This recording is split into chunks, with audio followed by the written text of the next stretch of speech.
Halo, selamat pagi pemirsa. Apa kabar Anda hari ini? Senang sekali kami dapat menjumpai Anda dalam berita Papua hari ini. Saya Yunirum Barar bersama tim redaksi telah menyiapkan sejumlah berita menarik dan aktual untuk Anda. Berikut 3 berita utama.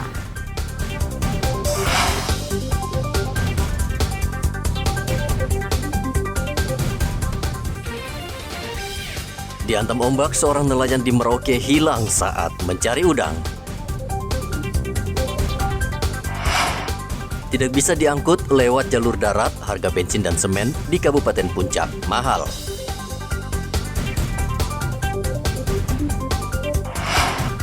Masuk tahun ajaran baru, warga mulai berburu pakaian sekolah.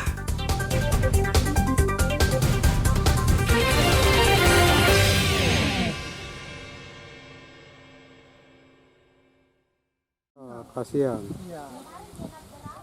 Keluarga Benediktus, seorang nelayan yang dilaporkan hilang sejak Selasa lalu, masih terus menunggu di Kampung Payum, tempat di mana Benediktus selama ini menetap. Saat itu korban turun ke tengah laut yang sedang surut dengan membawa jaring untuk menangkap udang. Namun tiba-tiba datang air pasang disertai angin kencang yang menyeret Benediktus ke tengah laut dan tenggelam. Itu kemarin pagi saya tidak tahu kalau laki-laki sudah turun toh. Saya bangun tidur saya tidak tahu. Dia turun ke laut. Iya ya. Mau cari apa itu? Cari udang. Udang. Terus sendiri dia? Sendiri. Nah, memang ada masyarakat ada turun, ada beberapa orang juga. Nah, cuma waktu dalam air katanya adik laki-laki yang paling jauh. Yang lain semua masih di darat toh, masih bisa injak tanah baik ya. Cuma adik laki-laki yang terlalu jauh katanya dari mereka semua. Terus nanti waktu air naik, baru perempuan mulai cari, istrinya mulai cari-cari. Cari sampai, baru tidak kasih tahu kami, tetangga di sini, tidak tahu. Nanti sampai sudah malam, baru perempuan cari diam-diam. Nanti sudah malam, baru kami mulai tahu dari anak kecil, anak perempuan. Bilang, petua, bapak tua, mana yang cari? Bapak Ari belum naik dari pagi. Ya. Sudah malam kita mulai hubungi tim SAR, keluarga sih mulai cari sama-sama. Tidak dapat sampai dengan sekarang ini ya. Tadi air turun ini tadi ketemu jaring saja ini. Jaring sama itu. Jaring saja ya? Ya. Dapat dia di laut itu? Di laut ya. Pak Yohanes Yolmen. Keluarga baru sadar pada malam hari karena Benediktus tidak kunjung pulang. Mereka mencari hingga ke laut, namun mereka hanya menemukan jaring yang digunakan korban, serta topi dan sebungkus rokok. Keluarga lalu meminta bantuan Basarnas Merauke untuk mencari korban, namun hingga Rabu petang, Benediktus belum ditemukan. Muhammad Ridwan melaporkan dari Merauke, Papua Selatan.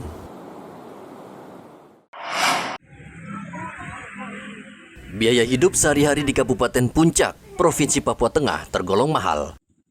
Karena kabupaten ini hanya bisa dijangkau dengan pesawat terbang, sehingga harga kebutuhan pokok pun sangat mahal. Harga bensin misalnya, pedagang eceran menjualnya Rp40.000 per liter, karena harus diangkut dari Timika ke Ilaga dengan menggunakan pesawat terbang. Kendati mahal, menurut pedagang harga bensin eceran tidak dipermasalahkan dan tetap laku. Kalau di Ilaga sendiri dijual per liternya berapa? 40. Biasanya kita kasih naik satu flight 2 minggu habis satu flight. Kita ikuti saja situasi. Kalau situasinya lagi ini ya kita. Sementara itu harga semen di Kabupaten Puncak juga sama. Untuk ukuran 50 kg, semen bisa mencapai Rp1.300.000. Semen satu sak 1.300.000. 1.300.000. Itu merek apa, Om? Merek yang biasanya kita jual di sini Tonasa. Tonasa ya. Tonasa itu biasa selalu tadi. Tapi yang 50 kilo. Masih masih dia biasa. Biasa saja. Ya, karena belum fokus ke bangunan. Masa hanya untuk fondasi saja. Itu tergantung dari permintaan kita biasanya. Ada permintaan baru bisa masuk di supply ya. Karena itu satu flight itu paling 23 sak. Ya, satu flight. Sewanya berapa? Satu flightnya itu 23 juta. 23-an, 23-an lagi. Terus untuk ongkos muat dari bandara 1 juta. Jadi total biaya semua Total 24 jutaan satu kali flight. Kabupaten Puncak sebelumnya merupakan bagian dari Kabupaten Induk, Puncak Jaya. Sejak 2 tahun lalu, Kabupaten Puncak ini menjadi salah satu basis kelompok kriminal bersenjata, KKB, yang sering meneror warga hingga merenggut korban jiwa. Dari Ilaga, Papua Tengah, Igobat Momolin melaporkan.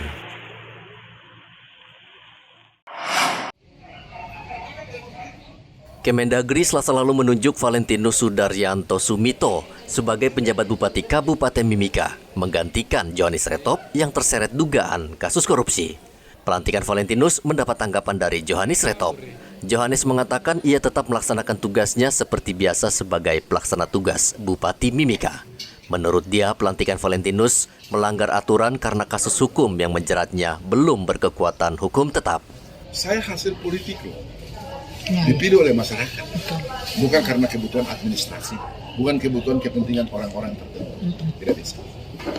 Jadi silakan aja dilantik penjabat bupati, tapi penjabat tidak bisa melaksanakan tugas di Mimika. Karena tidak bisa. Saya masih ada. Saya tidak berhalangan tetap. Kan begitu. Ini prinsip. Jadi kalau ditunjuk saya melakukan sikap perlawanan, memang harus kita lawan. Lawan yang salah gitu loh. Kalau benar tidak ada masalah. Kalau ditunjuk pelaksana harian sangka topik. Tidak ada masalah. Silakan jalan. Saya malah ajak semua OPD kita untuk melaksanakan tugas. Saya akan himbau kepada masyarakat untuk tetap melaksanakan. Karena pelaksana harian dia menunggu sampai nanti saya punya keputusan ini selesai. Tapi kalau diangkat penjabat, tidak boleh. Sangat tidak boleh. Penjabat itu bisa melaksanakan tentang keuangan, tentang kepegawaian, tentang segala hal. Penjabat loh. Saya masih ada loh. Kecuali kalau saya tidak ada. Saya sudah dipenjara atau saya sudah mati tidak apa-apa. Tapi kalau misalnya saya masih ada, mereka bisa melakukan hal-hal begini, saya tidak terima. Karena apa? Saya dipilih berdasarkan hasil politik. Valentinus Sudaryanto Sumito sebelumnya menjabat Sekretaris Daerah Papua Tengah. Gubernur Papua Tengah Ripka Haluk mengatakan pelantikan Valentinus untuk mengisi kekosongan jabatan di Kabupaten Mimika karena pelaksana tugas Bupati Mimika, Johannes Retop, sedang menjalani proses hukum di Pengadilan Negeri Jayapura. Arthur melaporkan dari Kota Jayapura, Papua.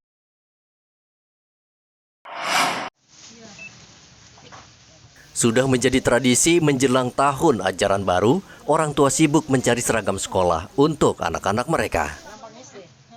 Sejumlah toko di Merauke tidak mau melewatkan kesempatan meraup untung dengan menjual seragam sekolah berbagai ukuran, mulai dari sekolah dasar hingga SMA. Seperti salah satu toko di Jalan Paulus Nafi, Merauke. Toko ini selalu ramai didatangi pembeli yang mencari seragam sekolah. Namun sebagian warga kecewa karena harga seragam sekolah naik dibanding tahun lalu. Namun mereka tidak ada pilihan. Ya, untuk sekolah ya. Ibu, anaknya SD apa SMA? SD ya? Ya. Ini belanja seragam apa aja Ibu nih? Pramuka, merah putih. Nah Ibu, kalau melihat harga yang ada sekarang ini bagaimana menurut Ibu? Cukup apa ada kenaikan Ibu? Ada kenaikan. Ada kenaikan ya? Aduh pusing ini. Oh gitu. Apalagi ada yang Ya alhamdulillah dari awal bulan ini sudah mulai ramai karena memang tahun ajaran baru. Tahun ajaran baru ya. Yang paling banyak orang cari pakaian seragam SD, SMP apa SMA Pak Haji? Pada umumnya semuanya. Semuanya ya? SMA memang mereka cari. Oh gitu. Tapi ini biasanya makin dekat sekolah makin ramai ya? Iya Bang. Mungkin sampai bulan-bulan 7. Bulan 7 ya, Juli ya? Oke. Pemilik toko tampaknya akan memanfaatkan kesempatan ini sebaik-baiknya karena bulan Juli mendatang siswa baru sudah mulai bersekolah. Muhammad Ridwan melaporkan dari Merauke, Papua Selatan. Memasuki musim kemarau, BMKG memperingatkan warga agar mencadangkan air bersih karena ketersediaan air bersih akan berkurang akibat gejala El Nino. Warga juga diminta hemat dalam menggunakan air, khususnya di kawasan sentra pertanian dan perkebunan. Ini karena akan terjadi penurunan intensitas hari hujan di wilayah Merauke dan sekitarnya. Otomatis yang pertama harus mengkondisikan untuk tidak membakar lahan secara sembarangan seperti itu. Kita mengantisipasi bencana kebakaran hutan seperti itu. Kemudian mengantisipasi ketersediaan air di wilayah Kabupaten Merauke dan sekitarnya, khususnya untuk sektor pertanian, kemudian perkebunan dan semacamnya. Untuk titik api Bu sudah ada terpantau BMKG? Iya, untuk titik api sendiri sejauh ini sampai tanggal 18 Juni 2023 kemarin, titik api di wilayah Kabupaten Merauke dan Mapi. Di Mapi ada terpantau 1 titik, kemudian di Kabupaten Merauke itu sekitar 24 titik. BMKG sebelumnya juga memperingatkan potensi terjadi kebakaran berdasarkan temuan 24 titik api di Merauke dan 1 titik di Kabupaten Mapi. Warga diperingatkan untuk tidak membuka lahan dengan cara membakar hutan saat musim kemarau karena api cepat merambat dan sulit dikendalikan. Puncak kemarau di Merauke terjadi pada bulan Agustus hingga September 2023. Muhammad Ridwan melaporkan dari Merauke, Papua Selatan.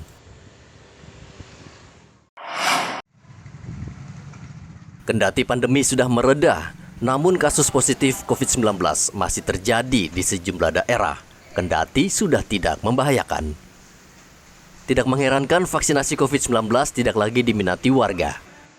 Di klinik Pratama Polres Merauke saat ini sepi.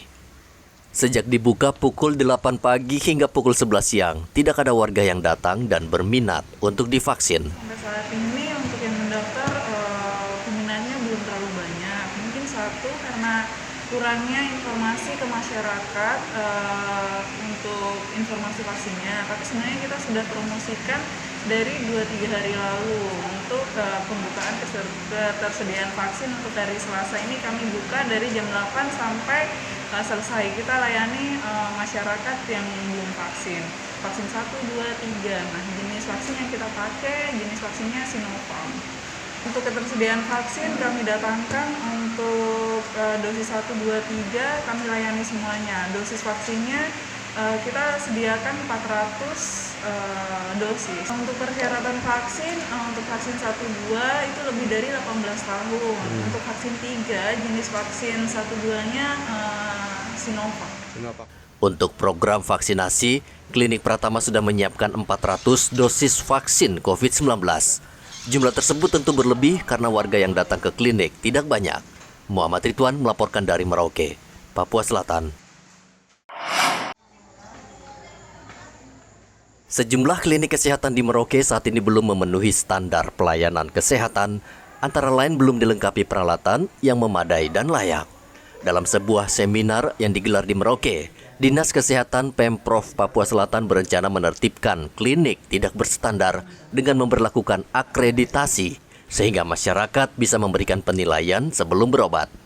Selenggarakan sebenarnya adalah upaya dan dukungan dari Provinsi Papua Selatan untuk Dinas Kesehatan Kabupaten di 4 kabupaten. Kebetulan yang lalu di Bovendigul kita sudah laksanakan. Ini adalah pelaksanaan yang kedua di Kabupaten Merauke. Tentu saja tujuannya adalah untuk mendorong kesiapan daripada klinik dan FKTP, terutama puskesmas, bagaimana mereka siap untuk menyelenggarakan akreditasi. Karena akreditasi menjadi suatu kewajiban yang harus mereka lakukan sehingga mereka bisa menyelenggarakan pelayanan dan kerjasama dengan BPJS. Di luar itu juga merupakan salah satu upaya bagaimana safety bukan hanya safety petugasnya, tapi juga pelayan atau yang dilayani pasiennya safety menjadi selamat dan tidak ada praktek-praktek yang menyalahi ketentuan yang sudah.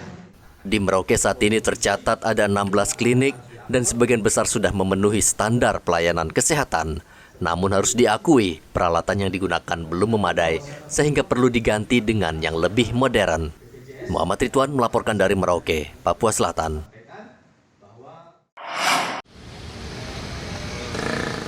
Banyak pemuda asli Papua saat ini terpengaruh oleh media sosial sehingga berbicara Papua Merdeka. Melihat itu, Kepolisian Daerah Papua memfasilitasi para pemuda dengan membangun rumah kebangsaan di Waena, Kota Jayapura. Rumah kebangsaan ini digagas Organisasi Mahasiswa dan Kepemudaan dari kelompok Cipayung pada tanggal 27 Juni 2022. Kapolda berharap Rumah Kebangsaan menjadi wadah pemuda dan mahasiswa asli Papua untuk berdiskusi dan menjaga persatuan dan kesatuan. Implementasi yang dari beberapa lalu itu sudah dilakukan di Jakarta, dimotori oleh teman-teman dari kelompok Cipayung. Nah, kita sekarang nyatakan juga di Papua.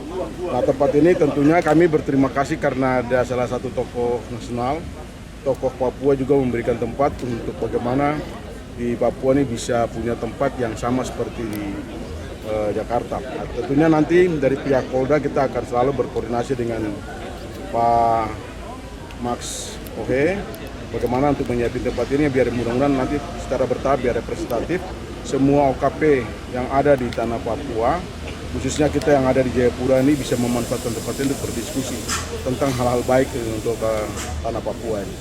Jadi bukan hanya provinsi Papua tapi tanah Papua. Karena mudah-mudahan nanti disinilah generasi muda yang mempunyai pikiran untuk bagaimana menghadirkan rasa nyaman, aman, damai tanah Papua ini bisa kita berikan kontribusi untuk pembangunan tanah Papua secara keseluruhan. Sementara itu, tokoh pemuda Papua Max Abner Ohe berharap Rumah Kebangsaan memperkuat komitmen para pemuda untuk menjaga Papua tetap dalam bingkai NKRI. Dengan dibangunnya Rumah Kebangsaan ini, kami harapkan kita semua dapat berkumpul, mendiskusikan hal-hal baik ke depan terkait menjaga Papua yang aman dan damai, dan kita tetap bangun Papua di dalam bingkai negara kesatuan Republik Indonesia yang kita cintai bersama. Ke depan saya minta kepada rekan-rekan OKP, paguyuban, kita semua harus berterima kasih kepada pemerintah yang terus mau memperhatikan kita dalam sepak terjang kita di bidang-bidang kerja kita. Bagian-bagian yang kita jalani ini adalah pengabdian kita kepada Tuhan dan kepada bangsa dan negara. Kami minta kepada pemerintah Provinsi Papua dan seluruh komponen Forkopimda dan kepala daerah untuk memperhatikan OKP yang ada di bawah binaan Rumah Kebangsaan ini. Kapolda juga meminta pemuda Papua berkarya dan berkreasi karena negara saat ini siap membantu dalam bidang apa saja, seperti kesenian, UMKM, bahkan bidang pertanian. Dari Kota Jayapura, Papua, Hendra melaporkan.